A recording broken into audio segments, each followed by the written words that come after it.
South ఇండియాలోనే biggest sorry store మన Varahi silks మన విజయవాడ ఎంజీ రోడ్లో ప్రారంభం.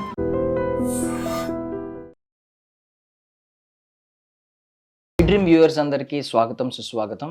సో పావలా శ్యామల గారి జీవితం మనందరికీ తెలుసు. సుమారు 300కు పైగా సినిమాలు చేసిన ఆవిడ. నార్మల్లీ అందరూ ఏమనుకుంటారంటే సినిమా వాళ్ళ జీవితం రంగులమయం అనుకుంటారు, కానీ ఆవిడ జీవితం మొత్తం పాపం అంధకారమే మిగిలింది. ఈ టైంలో ఆవిడ ఇలా ఉండడం అంటే నేను బాధ ఏంటంటే ఇంతకు ముందు నుంచి ఆవిడ స్థితి కొంచెం దీన స్థితికి వెళ్ళడం మనందరికీ తెలుసు. అప్పుడు కొంతమంది పాపం సహాయం చేయడానికి ముందుకు వచ్చారు. ఆ టైంలో నేను కొన్ని కమెంట్స్ ఏం విన్నానంటే నెగిటివ్ కమెంట్స్ పెట్టే వాళ్ళకి చెప్తున్నాను అనమాట. వీళ్ళకి ఎంత ఇచ్చినా సరిపోవట్లేదు అని చెప్పి కొంతమంది మాట్లాడారు. బట్ వాళ్ళ గురించి ఏం తెలుసు అని అలా మాట్లాడారు నాకు అర్థం కాలేదు. మీరు మొన్న న్యూస్ చూస్తే వాళ్ళిద్దరూ అంటే తల్లి కూతురు కలిసి వాళ్ళ కూతురుతో కలిసి సూసైడ్ అటెంప్ట్ చేశారనమాట. అంటే అంత దీనస్థితికి వాళ్ళు అయితే వెళ్ళిపోయారు. కనీసం బ్రతకాలని కూడా అనిపించలేదు. 300కు పైగా సినిమాలు చేసి మనందరినీ ఆవిడ కామెడీతో ఎంతో అలరించిన ఆవిడ ఈరోజు ఇలాంటి స్థితిలో ఉండడం అంటే ఆవిడని మీరు చూస్తే నిజంగా హృదయం చలించిపోతుంది అనమాట. అంటే పాపం వాళ్ళ అమ్మాయి అంటే చాలా మంది ఏమనుకుంటారంటే పాపం వాళ్ళ అమ్మాయి వయసులోనే ఉన్నారు కదా, ఏదన్నా వర్క్ చేసుకోవచ్చు అని అనుకుంటారు. బట్ ఆవిడ కనీసం నడవలేని స్థితిలో ఉన్నారు. ఆవిడకి సర్జరీలు అయినాయి, మల్టిపుల్ సర్జరీస్. ఇంకా కూడా ఆవిడ కాళ్ళకి సర్జరీ చేయాల్సిన స్థితికి వచ్చారనమాట. వీలైతే సహాయం చేయండి, కానీ ఇలాంటి నెగిటివ్ కమెంట్స్ దయచేసి పెట్టకండి.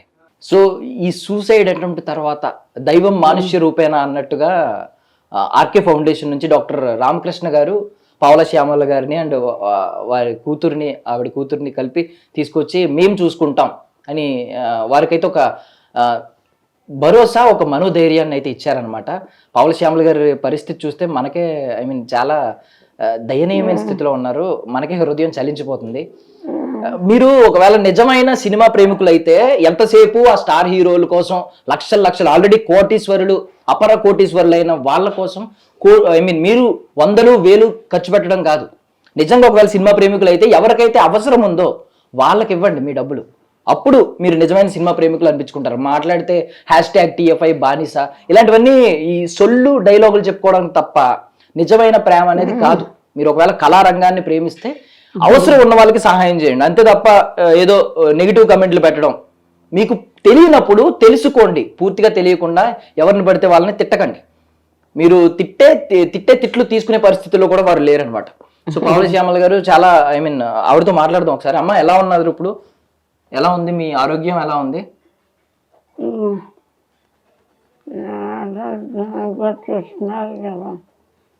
అయితే ఇవాళ ఇలా ఉందండి మీరు వచ్చిన వేళ. అమ్మ మీరు అంటే 300కు పైగా సినిమాలు చేసిన ఆవిడ. ఇప్పటికీ మీమ్స్ లో ఇప్పటికీ మీ వీడియోలు, పాత వీడియోలన్నీ ఇప్పుడు ట్రెండ్ అవుతున్నాయి. ఇప్పటికీ మేము మిమ్మల్ని చూస్తూనే ఉన్నాం, మీ వీడియోలన్నీ వస్తూ ఉన్నాయి. కానీ మీరు ఇలాంటి స్థితిలోకి వెళ్ళడం నిజంగా మాకే చాలా బాధాకరంగా ఉంది. మీరు అంత సూసైడ్ చేసుకుని ఎంత స్థితికి రావడం ఏంటమ్మా అసలు? ఏమైందంటే మీకు ఇప్పుడు మీకు మనోధైర్యం ఏం కరువైంది అసలు?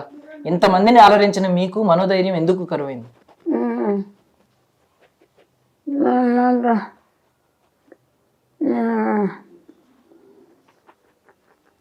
4 ఏళ్ళు అయింది బాబు ఇలా వచ్చి నాకు. అమ్మాయి కూడా అంతే పడిపోయింది. ఇద్దరం ఒక్కసారి అమ్మాయి పడిపోయింది. కాళ్ళకి ఆపరేషన్ చేయించారు. అప్పుడు చాలామంది హెల్ప్ చేశారు. అమ్మాయి కోలుకోకుండానే నాకు ఇలా వచ్చింది.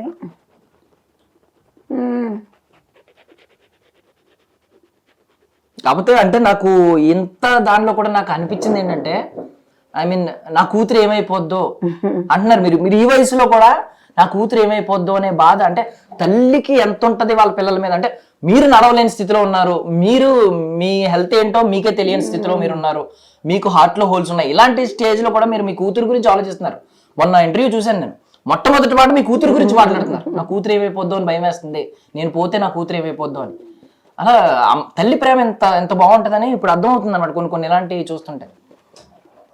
మీ కూతురు ఖచ్చితంగా నయమవుతుంది, మీరైతే టెన్షన్ పడకండి. అండ్ నిజంగా మీరు మమ్మల్ని చాలా అలరించారమ్మా. మీరు నవ్వుతూ ఉండాలి, మీరు తిరిగి కోలుకోవాలని కూడా కోరుకుంటున్నాం. ఒకవేళ కోలుకుని మళ్ళీ సినిమాల్లోకి రావాలని ఉందా మీకు? ఏదో ఒక చిన్న క్యారెక్టర్ అయినా సినిమాల్లో చెయ్యాలి. మీరు ఇందాక చాలా బాగా మాట్లాడారు బాబు. నేను ఫస్ట్ మాట్లాడింది చాలా బాగుంది. ఉమ్. మీరేం బాగా మాట్లాడారు, నేనేం మాట్లాడగలను ఇంకా. మీకు మళ్ళీ సినిమాల్లోకి రావాలని ఉందమ్మా? చిన్నగా అయినా ఒక చిన్న క్యారెక్టర్ అయినా చేయాలని ఉందా కోలుకుని? ఆశ లేదు బాబు, ఉమ్. నాకు అలాంటి ఆశ లేదు. 55 సంవత్సరాలు ఉమ్. ఆర్టిస్ట్గా బతికి ఇప్పుడు ఇలా ఆత్మహత్య తప్ప మరో దారి లేని విధంగా అయిపోయినా. అయ్యో మీరు అలా అనకూడదమ్మా. ఇప్పుడు చిరంజీవి గారు ఇంకా సినిమాల్లో హీరో కింద చేస్తున్నారు, ఆయనకి 70 సంవత్సరాలు దాటినాయి. మీరు అలా అంటే అలాగ మీరు మళ్ళీ సినిమాల్లోకి రావాలి, మళ్ళీ చేయాలని మేము కోరుకుంటున్నాం, కోలుకోవాలని కోరుకుంటున్నాం మేము. ఈ జన్మ కాదేమో, ఈ జన్మలో లేదు ఇంకా ఛాన్స్. మీ అమ్మాయి గురించి మీరు చాలా ఆవేదన చెందుతున్నారు. అసలు అంటే ఏం కోరుకుంటున్నారు మీ అమ్మాయి జీవితంలో? ఉన్న ఆశలు ఏంటి? మీ మీద ఎలాగో మీకు ఆశలు లేవు పెద్దగా. నేను ఈ ప్రపంచాన్ని 55 సంవత్సరాలు ఆర్టిస్ట్గా చూసా. ఇప్పుడు ఓల్డేజ్ హోమ్లో ఉంటూ దీనస్థితిలో ఉంటూ చూసా 25 ఏళ్ళ నుంచి. ఈ ప్రపంచంలో బతికే అర్హత మాకు లేదు. అలా అనకండి అయ్యో. నా బిడ్డను వదిలేసి నేను చనిపోతే దానికి అసలు లేదు, నన్నే చూడలేదు. ఇంక నా బిడ్డను ఎవరు చూస్తారు? మీ బిడ్డ మీ కళ్ళ ముందు కోలుకుని మంచిగా తిరిగితే అప్పుడు మీకు ఆనందంగా ఉంటారా? అప్పుడు పోనీ అప్పుడు ఆ రోజు వస్తే అప్పుడు కదా. వస్తుంది ఆ రోజు. మీ అమ్మాయికి మళ్ళీ సర్జరీ చేస్తే కాలుకి మళ్ళీ మీ అమ్మాయి మామూలుగా నడుస్తారు కొన్ని రోజుల్లో.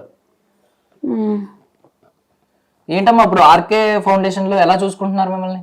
ఆయన మాట ఇచ్చారు నేను చూసుకుంటా ఇక్కడ నుంచి అని చెప్పి. రామకృష్ణ గారు ఇంకో ఇక్కడే ఉన్నారు, ఎలా చూసుకుంటున్నారు ఏంటి? రామకృష్ణ గారి పరిచయం కాకపోతే మీరు వాళ్ళ ఇంటర్వ్యూకి వచ్చేవాళ్ళు కాదు, మేము ఉండేవాళ్ళము కాదు. మేము ఉంటే కదా మీరు ఇంటర్వ్యూకి వస్తారు, నేను ఉంటే కదమ్మా ఆయన. నేను ఉన్నానంటే రామకృష్ణ గారు దయ ఇదంతా. మీకు మగపిల్లలు లేరు కదమ్మా? లేదమ్మా. రామకృష్ణ గారు ఇప్పుడు మీ ఒకవేళ కొడుకు పుడితే ఎలాగే ఉండేవాడు అని అనుకుంటున్నారా?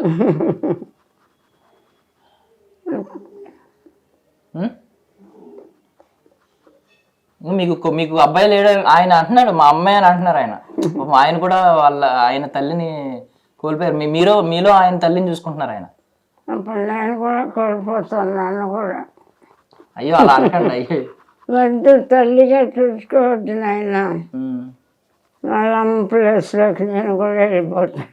వద్దమ్మా అలా అనకండి అయ్యో. వాళ్ళ దయతో మమ్మల్ని జాలిపడు. ఒక ఆర్టిస్ట్ ఇలా అయిపోయింది, మనం కూడా కాపాడకపోతే ఈ ఫౌండేషన్ ఎందుకు నేను ఎందుకు అనుకొని ఉంటాడు.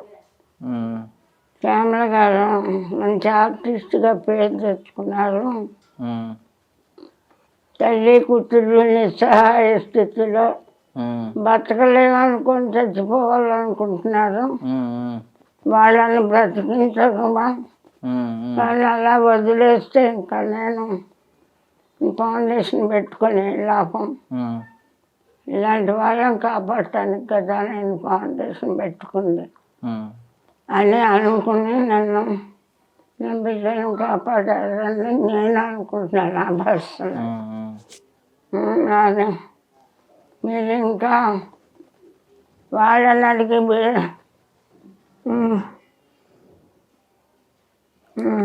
సరే పోనీ మీకు జీవితంలో ఏం కోరికలు మిగిలి ఉన్నాయి అసలు? మీరు అది చెప్పండి పోనీ. కోరికలు చెప్పేంత గొప్పదాన్ని కాదు, తీర్చేంత గొప్పదాన్ని కాదు నాయన. నా బిడ్డను నేను బిజీగా ఉండి పట్టించుకోలే, దాని జీవితాన్ని సెటిల్ చేయలే. తల్లిగా అది నా తప్పు, నన్నే గౌరవంగా చుట్టాల ఎవరు, నా బిడ్డను ఎవరు చూస్తారు? అందుకని నా బిడ్డను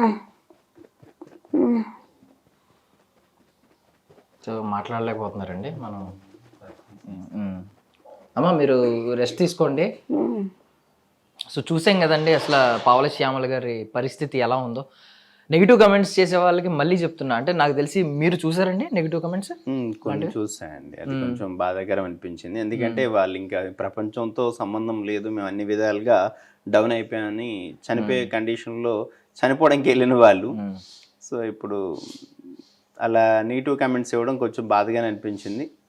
బట్ ఒక్కొక్కరు మెంటాలిటీ ఒకలా ఉంటుంది, మనం ఎవరిని క్రిటిసైజ్ చేయలేం. బట్ జెన్యున్గా అక్కడ చూస్తూ ఉన్నాను కాబట్టి నేను వాళ్ళు ఏ కండిషన్లో వచ్చారు, మేము ఇంకా బతకడం వేస్ట్ అనే కండిషన్లో వచ్చారు. ఆల్మోస్ట్ ఒక 5 days 6 days ట్రీట్మెంట్ తీసుకుంటే తప్ప మాట్లాడే కండిషన్ కూడా రాలేదు. సో ఆ కండిషన్ నుంచి మళ్ళీ ఇప్పుడు 1 weekగా మాట్లాడే కండిషన్కి వచ్చారు, అంతకుముందు మాట్లాడే కండిషన్ లేదు. పెయిన్ఫుల్ సిచ్యువేషన్లో నెగిటివ్ కామెంట్స్ని తీసుకొని ఎవరికైనా పెయిన్గానే ఉంటుంది. నా request, possible please avoid negative comments. వీలైతే ఒక మంచి గురించి గుడ్ స్ప్రెడ్ చేద్దాం. ఎందుకంటే ప్రతి వ్యక్తిలో పాజిటివ్ నెగిటివ్ రెండూ ఉంటాయి. ఉండేటప్పుడు ప్రతి వ్యక్తిలో ఉంటాయి. మనకి అవసరమైన పాజిటివ్ తీసేసుకొని నెగిటివ్ని వదిలేస్తే ఏ ప్రాబ్లం లేదు. అండ్ మీరు చూస్తే ఇప్పుడు ఎవరైనా జస్ట్ ఒక 10 సినిమాలు చేసిన యాక్టర్ వెంట కూడా సెల్ఫీలు అంటూ పరిగెడుతూ ఉంటారు. ఎవరైతే ఇప్పుడు సినిమాలు చేస్తున్నారు, 300కు పైగా సినిమాలు చేసిన ఆవిడ ఇప్పుడు ఈ రోజు ఇలాంటి పరిస్థితిలో ఉన్నప్పుడు ఎవరన్నా బయట అభిమానులు అని వచ్చి సెల్ఫీలు తీసుకుని లేదా మంచిగా మాట్లాడి ఫ్రూట్స్ కొనిచ్చి ఇలాంటి పరిస్థితులు ఏమైనా చూసారా మీరు? ఒక పర్సన్ డైరెక్టర్ గారని ఒక ఆయన వచ్చారు, టీవీ సీరియల్ ఆర్టిస్ట్, ఫ్రూట్స్ ఇప్పించారు పేషెంట్స్కి. జస్ట్ ఒక పర్సన్ డైరెక్టర్ వచ్చారు. నేను అనింది అభిమానుల గురించి, ఎవరైనా వచ్చి అభిమానం, మేము సినిమా అభిమానులు పాపం ఇక్కడ ఉన్నారంట కదా అని తెలిసి వచ్చి అలా ఎవరు రాలేదు. అంటే బేసికల్లీ ఏంటంటే నేను TFI బానిసలు, కట్టు బానిసలు అని చెప్పుకునే వాళ్ళకి చెప్తున్నాను, ఎవరైతే అప్పుడు సినిమాలు చేస్తున్నారో వాళ్ళ వెంట వెళ్ళిపోయి సెల్ఫీల కోసం పరిగెట్టి, మొన్న చూసాం స్టాంపేడ్ కూడా చూసాం, ఎక్కడ మన పుష్ప 2 సినిమాకి ఒక ఫ్యామిలీ మొత్తం లాస్ అయిపోయింది. సో ఇలాంటి పరిస్థితులు, సినిమా కోసం కొట్టుకోవడం, లేదంటే సినిమా స్టార్ ఎవరో కనిపిస్తే పరుగులు ఎట్టడం, అంటే ఎవరైతే అప్పుడు లీడింగ్లో ఉన్నారో వాళ్ళు వెంట పడతారు. కానీ వాళ్ళు ఎప్పుడైతే ఇలాంటి స్థితిలోకి వెళ్ళిపోయారో, ఆవిడేం తక్కువ సినిమాలు చేసినప్పుడు కాదు, 300కు పైగా సినిమాలు చేసిన ఆవిడ. అంటే ఆవిడ పొజిషన్ ఎలా ఉంటుంది, నేను కూడా ఈ కమెంట్స్ నిజంగా అనుకుని కొన్ని నమ్మానండి. అంటే నిజంగానే వీళ్ళ పరిస్థితి బాగున్నా, ఒకవేళ ఈ ధనం అనేది తీరని దాహం కదా, ఈ ధనదాహం తీరక కొంచెం ఆవిడ ఇంకా వెయిట్ చేస్తుంది, ఇంకా డబ్బుల కోసం అలా అడుగుతున్నారేమో అని నేను అనుకున్నా. మొన్న సూసైడ్ అటెంప్ట్ అనేసరికి నాకు కొంచెం బాధేసింది. ఈ రోజు అందుకే చూడడానికి వచ్చాం అసలు ఎలా ఉంది పొజిషన్ అని. వాళ్ళకి ఎన్ని హెల్త్ ఇష్యూస్ ఉన్నాయంటే, అమ్మాయికి సర్జరీస్ అవసరం, ఒక్క సర్జరీ కాదు మల్టిపుల్ సర్జరీస్ అవసరం ఉన్నాయి. అమ్మాయి మళ్ళీ లేసే కండిషన్ రావాలంటే చేసినా కూడా గ్యారంటీ లేదు. ఈమెకి కూడా చాలా ప్రాబ్లమ్స్ ఉన్నాయి, కిడ్నీ ప్రాబ్లం ఉంది, హార్ట్ ప్రాబ్లం ఉంది, so Parkinson's, nervous system completely ఇది ఉంది. So completely they are the bed ridden patients. వాళ్ళు 90% ఇంకా నడిచి లెగిసే పరిస్థితి లేదు. So whatever they can, మనం ఆ బెడ్ మీద మాత్రం వాళ్ళని ట్రీట్ చేయాలి. దట్ మెడికల్ ట్రీటింగ్ ఉండాలి. నార్మల్గా వేరే ఇంట్లో కానీ ఎక్కడైనా పెట్టుకుని చూసుకునే కండిషన్ లేదు. సో మీకు కుదిరినంత వరకు మీరు ఫుడ్ దగ్గరికి పెడుతున్నారు, ఫుడ్ ఇస్తున్నారు, వాళ్ళకి షెల్టర్ ఇస్తున్నారు, ట్రీట్మెంట్ కూడా మీకు కుదిరినంత వరకు అందిస్తున్నారు. బట్ మీరు వీటన్నిటికంటే మనోధైర్యాన్ని ఇచ్చారు వాళ్ళకి. ఈరోజు మళ్ళీ బ్రతుకుతామనే ధైర్యం వచ్చింది. సూసైడ్ చేసుకున్న ఆవిడ ఈరోజు కొంచెం కోరికలు లేవు, కానీ వాళ్ళ అమ్మాయి గురించి ఆవిడకి ఇంకా బెంగ ఉంది. మా అమ్మాయి గురించి బతకాలి, నేను చనిపోతే, నేను ఉన్నప్పుడే మా అమ్మాయి పరిస్థితి బాధాకరంగా ఉంది, నేను చనిపోతే ఇంకా మా అమ్మాయికి అస్సలేమీ ఉండదు అని చెప్పేసి ఆ సఫరింగ్ అనేది మదర్లో ఉంది. ఇప్పుడు ఎంత అవుతుందండి ఆవిడకి ఒకవేళ సర్జరీ చేస్తే? ఒక 3 to 4 lakhs మధ్యలో అవ్వచ్చు, హాస్పిటల్ బట్టి అంత అవుతే సెట్ అయ్యే అవకాశం ఉంది. లెగ్స్ సెట్ బట్ 100% మళ్ళీ నడుస్తుందని చెప్పలేం కానీ, బట్ దాని తర్వాత ఫిజియోథెరపీ అంతా చేస్తే ఛాన్సెస్ సర్తారు. సో ఎవరైనా అంటే తప్పుగా అనుకోకండి, ఒకవేళ కోపం వచ్చి అన్న నేను అన్న మాటలకి మీరు నన్ను తిట్టినా పర్వాలేదు, కానీ ఎవరైనా సహాయం చేయాలనుకుంటే మాత్రం దయచేసి సహాయం చేయండి ఇలాంటి వాళ్ళకి. లిటరల్లీ నిజంగా నేను చూశాను ఈరోజు వాళ్ళ పొజిషన్ ఎంత దీన స్థితిలో ఉందో. అండ్ ఒకప్పుడు అంత రాజయోగం, మనం చూసాం కదా 300 సినిమాలు చేసిన ఆవిడ ఇలాంటి పొజిషన్లో ఉంటుందంటే ఎవరికైనా కొంచెం హృదయం చలిస్తుంది. సో మీ వంతుగా మీరు ప్లీజ్ ఎవరైనా మీకు తోచినంత సహాయం చేయండి ఆర్కే ఫౌండేషన్కి. అండ్ వాళ్ళు ఆర్కే ఫౌండేషన్ ఒకవేళ మీరు సహాయం చేయకపోయినా, మీరు ఎవరు సహాయం చేస్తానని తెలియకముందే వీళ్ళైతే వాళ్ళకి ప్రామిస్ చేశారు, మేము చూసుకుంటాం వాళ్ళ బాధ్యతని. పాపం వాళ్ళకు కూడా మీ సహాయాన్ని అందించండి. అండ్ సార్ ఎలా స్టార్ట్ అయింది అసలు ఆర్కే ఫౌండేషన్, ఏ ధ్యేయంతో మొదలైంది, కారణం ఏంటి, ముఖ్య కారణం? నేను చిన్నప్పుడు మా అమ్మగారు బెడ్ రిడన్ పేషెంట్గా చనిపోయారు న్యూరో ప్రాబ్లంతో. సో మా అమ్మగారు చాలా హెల్తీగా ఫిట్గా ఉన్న వ్యక్తి, జస్ట్ 3 to 4 monthsలోనే బెడ్ రిడన్ అయ్యి ఆవిడ కంప్లీట్లీ బాగా వీక్ అయిపోయి బెడ్ సోర్స్తో చనిపోవడం జరిగింది. సో అది నేను చూశాను. నేను అప్పుడు పిల్లవాడిని కాబట్టి ఏం చేయలేకపోయాను పెద్దగా మా అమ్మగారికి. సో అప్పుడు అనుకున్నాను పెద్ద అయిన తర్వాత అట్లీస్ట్ ఒక 10 మందికైనా పేషెంట్స్కి హెల్ప్ చేద్దాం, బెడ్ రిడన్ వాళ్ళకి హెల్ప్ చేద్దాం అనుకున్నాను. దేవుడు కొంచెం నాకు ఎక్కువ అవకాశం ఇచ్చాడు, మంచి ఫ్రెండ్స్, మంచి బిజినెస్, మంచి ఫ్యామిలీ ఇవన్నీ ఇవ్వడం వల్ల సో ఆల్మోస్ట్ గత 18 సంవత్సరాలుగా 15,000 మంది పేషెంట్స్కి మనం ఇలాంటి వాళ్ళకి చేయగలిగాం. 18 సంవత్సరాలుగా 15,000 మంది పేషెంట్కి చేయగలిగాం. 3 years బ్యాక్ 15 years యానివర్సరీ కూడా ఫంక్షన్ చేసుకున్నాం, దానికి గవర్నర్ గారు వచ్చారు. సో 12 years నా కంపెనీ సపోర్ట్తో నేను ఓన్గా రన్ చేస్తాను. ఇది ఒక 5-6 years నుంచి ఇంకా ఇది రన్ చేయడం కష్టం, ఎందుకంటే ఇది రన్ చేసే ప్రాసెస్లో ఒక 3 CR ప్రాపర్టీ కూడా డిస్పోజ్ చేయాల్సి వచ్చింది నేను. ఎందుకంటే నార్మల్ వ్యక్తికి అన్నం పెట్టడం వేరు, ఇక్కడ పేషెంట్స్ మీరు చూస్తుంటారు, ఈ 2nd floor ఇంకా సీరియస్ కండిషన్ పేషెంట్స్ ఉంటారు. నార్మల్ వ్యక్తిని ట్రీట్ చేయడం ఈజీ ఉంటుంది, వాళ్ళకి నార్మల్ ఫుడ్ ఇస్తే సరిపోదు. పేషెంట్స్ అనేటప్పటికీ డైపర్స్కి, గ్లౌజెస్కి, మెడిసిన్స్కి, మళ్ళీ సర్వీసెస్, డాక్టర్స్ కానీ నర్సెస్ కానీ అంతమంది ఫ్రీగా రాలేరు కదా మనకి వాలంటరీగా. ఇవన్నీ చూసుకుంటే ఇది బిగ్ బర్డెన్. సో అందువల్ల ఒకప్పుడు 60 మందికి చేసేవాడిని, దాన్ని 45 మందికి తీసుకొచ్చాను. బట్ స్టిల్ 2-3 పెరుగుతుంటారు, తరుగుతుంటారు. సో లాస్ట్ 6 years బ్యాక్ ఇది క్లోజ్ చేద్దాం అనుకుని, నా ఫైనాన్షియల్గా టైర్డ్ అయిపోయాను, ఏదో మా అమ్మగారి గురించి చేద్దాం అనుకున్నాను, చేశాను. బట్ అప్పుడు పోలీసు వాళ్ళ డిపార్ట్మెంట్ వాళ్ళు వచ్చి, డాక్టర్ గారు మీకు హెల్ప్ కావాలని మాకు తెలీదు, మేము ఇస్తూ ఉన్నాం, మీరు చేస్తూ ఉన్నారు, మీ వల్ల అయింది, సో ఇప్పుడు మీకు హెల్ప్ అవసరం ఉంది కాబట్టి మేము పెద్దవాళ్ళకి ఇన్ఫార్మ్ చేస్తే సజ్జనార్ సార్కి పెద్దవాళ్ళు IPS ఆఫీసర్లు వాళ్ళు తీసుకొచ్చారు. వాళ్ళతో పాటు కొంతమంది ఇన్కమ్ ట్యాక్స్ ఆఫీసర్స్ కూడా వచ్చారు. సో అప్పటి వరకు మనకి ఎలాంటి ట్యాక్స్ ఎగ్జామ్షన్స్ ఏం లేవు, ఓన్గా అవుతుంది, చేసుకుంటూ పోతూ ఉన్న ఫ్యాషన్తో. రామకోటయ్య సార్ని ఇన్కమ్ ట్యాక్స్ కమిషనర్ ఆయన వచ్చి, ఆయన మొత్తం మనకు పర్మిషన్స్ అన్నీ ఇప్పించి ఒక ఆఫీసర్ని పెట్టి, ఆయనే కమిషనర్లు అందరి దగ్గర నుంచి కూడా ఎవ్రీ మంత్ కొంత అమౌంట్ మనకు వచ్చేటట్టు, పోలీస్ డిపార్ట్మెంట్ నుంచి కూడా అలాగే సజ్జనార్ సార్ ఎవరైతే ఉన్నారో అప్పటి నుంచి కూడా మనకి ఆయన మెయిన్ సపోర్ట్. ఆయన కూడా కింద ఆఫీసర్స్ని మోటివేట్ చేసి, మీరు పేషెంట్లు పంపించడమే కాదు, పేషెంట్లతో పాటు మనం హెల్ప్ కూడా చేద్దాం, ఆర్కేకి హెల్ప్ అవసరం ఉంది అని చెప్పేసి. ఆల్మోస్ట్ కరోనా టైంలో అయితే యూజువల్గా పేషెంట్స్ని ACP గారు వీళ్ళు పంపించారు 11 o'clockకి. అలా అప్పుడప్పుడు ఒక్కొక్కరు తీసుకొస్తుంటారు, ఎందుకంటే ఇక్కడ పేషెంట్లకి ఒక బెడ్ చనిపోతే ఇంకో పేషెంట్కి ఖాళీ అవుతుంది ఆ బెడ్ అనేది. కానీ కరోనా టైంలో జీపుల్లో తీసుకొచ్చేవాళ్ళు, దగ్గర దగ్గర రోజుకి 10 మంది, 12 మంది, 15 మంది అలా. ఇక్కడ దించేలోపు కూడా చనిపోయేవాళ్ళు SPOT. అప్పుడు కంప్లీట్లీ హెవీ ఉండే కరోనా. సో కొంతమందిని మనం సేవ్ చేయగలిగాం. అప్పుడు సజ్జనార్ గారు ఆల్మోస్ట్ 1కి 2కి కూడా కాల్ చేసేవాళ్ళు, డాక్టర్ గారు ఎలా ఉన్నారు, ఏంటి, మీకు ఏం కావాలి, నేను పంపిస్తానని చెప్పేసి. సో ఇవేవైతే చైర్స్ ఉన్నాయో ఇవే మాకు ICU బెడ్స్, ఎందుకంటే పైన అంతా కూడా ఫుల్ అయిపోయింది. So whatever we can, so we are there to support. But ఇప్పుడు వీళ్ళకి స్టిల్ ఏదైతే హెల్ప్ అవసరం అవుతుంది ఈ ఫౌండేషన్కి, అది ఒక 60 to 70% రీచ్ అవ్వగలుగుతాను. మిగిలింది ఒక 30-40% డెఫిసిట్ అవుతూ ఉంది, అది ఛాలెంజింగ్ ఉంది. దానివల్ల మేము ఇలాంటి సర్వీస్ చేయడానికి మనుషులు తక్కువ మంది దొరుకుతారు బెడ్ రిడన్ పేషెంట్ చేయడానికి. దట్టు మనం శాలరీస్ టైంకి ఇవ్వకపోవడం వల్ల ఇంకొన్ని ఇబ్బందులు, ప్రాబ్లమ్స్. బట్ లక్కీలు ఏంటంటే నా స్టాఫ్ ఎవరైతే ఉన్నారో వాళ్ళే నా స్ట్రెంత్. ఈ 18 సంవత్సరాలు ఇది రన్ చేస్తున్నాం అంటే 18 సంవత్సరాలు చేసిన వాళ్ళు ఉన్నారు మా దగ్గర, 18 సంవత్సరాలు పనిచేసిన వాళ్ళు ఉన్నారు మా దగ్గరకు. వచ్చిన పేషెంట్లు 10 నిమిషాలు చనిపోయారు అన్నాను కదా, అలా 10 సంవత్సరాలు, 12 సంవత్సరాలు, 14 సంవత్సరాలు బతికిన వాళ్ళు కూడా మా దగ్గర ఉన్నారు. 2014లో CA నాగేశ్వరరావు గారిని కార్ఖానా CAగా ఉండే, అప్పుడు ఆయన ఒక పేషెంట్ పంపించారు. ఆయన ఇప్పుడు ACP కుకటపల్లి ఉంటుంది వాళ్ళ ఆఫీసు, క్రైమ్ డివిజన్లో. మనం చనిపోతే ఆ పేషెంట్ ఫోటోలు పంపిస్తే 12 సంవత్సరాలు ఇంకా ఇవిడు బతికే ఉన్నారు మీ దగ్గర అని చెప్పేసి ఆయన. బట్ ఆయన రాలేదు, కానీ అప్పుడప్పుడు ఆయనకి ఫైనాన్షియల్ హెల్ప్ చేయడం మాకు. ఇనిషియల్గా ఇక్కడ ఇన్స్పెక్టర్గా ఉండేటప్పుడు రెగ్యులర్గా వస్తూ ఉంటాయి. సో ఇలా మా దగ్గరకు ఒకసారి వచ్చారంటే, ఒకసారి వీల్ చైర్తో మేము బెడ్ రిడన్ వాళ్ళే తీసుకుండి, ఇక్కడ నార్మల్ వాళ్ళు తీసుకున్నాను. ఎందుకంటే మా అమ్మగారు బెడ్ రిడన్ పేషెంట్కి చనిపోయారు కాబట్టి I want to support bed ridden. ఒక్కసారి బెడ్ రిడన్ పేషెంట్కి మనం అడ్మిషన్ ఇచ్చామంటే స్టిల్ గ్రేవ్ యార్డ్ వరకు మనమే చూస్తాం. So this is what we are doing here. ఇప్పుడు ప్రెసెంట్ ఎంతమంది ఉన్నారు సార్? 47 పేషెంట్స్ ఉన్నారు. మీ అమ్మగారికి మీరు ఆ బెడ్ రిడన్ టైంలో సేవలు చేయలేకపోయిననే ఉంది, ఆ ఆవేదన ఉంది మీలో? ఎస్. పావలా శ్యామల్ లాంటి వాళ్ళు చాలా మంది ఉన్నారు, కొంత సపోర్ట్ చేసే వాళ్ళు కూడా చాలా మంది ఉన్నారు. బట్ ఒకప్పుడు వితౌట్ ఎనీ సపోర్ట్ నేను చేయగలిగేవాడిని. ఇప్పుడు నేను ఫైనాన్షియల్గా డౌన్ అయ్యాను, అప్పుడు సొసైటీ నుంచి కానీ సిస్టమ్ నుంచి కానీ సపోర్ట్ తీసుకోవడానికి ప్రయత్నం. గవర్నమెంట్ సపోర్ట్ అయితే మాకు లేదు.